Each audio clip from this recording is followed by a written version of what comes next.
ગુજરાત રાજ્ય યોગ બોર્ડ દ્વારા મેદસ્વીતા મુક્તિ માટે શરૂ કરાયેલા અભિયાન અંતર્ગત ભરૂચ શહેરમાં મેદસ્વીતા શિબિર 2નો આજે પ્રારંભ કરવામાં આવ્યો હતો. શિબિરનું આયોજન ભરૂચ જિલ્લા કોર્ડિનેટર વિનીતા પ્રજાપતિના નેતૃત્વ હેઠળ કરવામાં આવ્યું હતું. આ શિબિર 10 નવેમ્બરથી 10 ડિસેમ્બર 2025 સુધી શહેરના 3 સ્થળોએ GNFC sports complex, Shaktinath Matariya તળાવ અને વડદલાની સાઈ આશીષ સોસાયટી ખાતે દરરોજ સવારે 6:30 થી 8 વાગ્યા સુધી યોજાશે. મોટાપાથી પીડાતા લોકો માટે આયોજિત આ 30 દિવસીય શિબિરનો હેતુ યોગ અને આરોગ્યદાયક જીવનશૈલી દ્વારા શરીરને તંદુરસ્ત બનાવવાનો છે.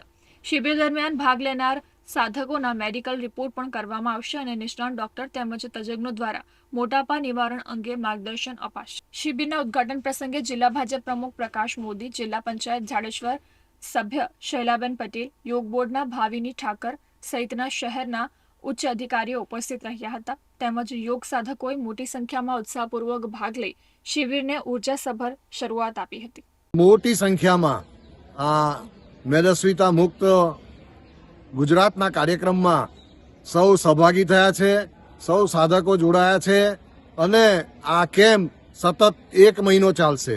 એટલે ભરૂચ શહેરના જે લોકોએ આ કેમ્પમાં જોડાવાનું હોય તો એઓને પણ આ કેમ્પમાં વહેલી તકે જોડાય એ માટે એક આહ્વાન કરું છું અને એના કારણે આપણું ભરૂચ પણ મેદસ્વીતા મુક્ત થશે.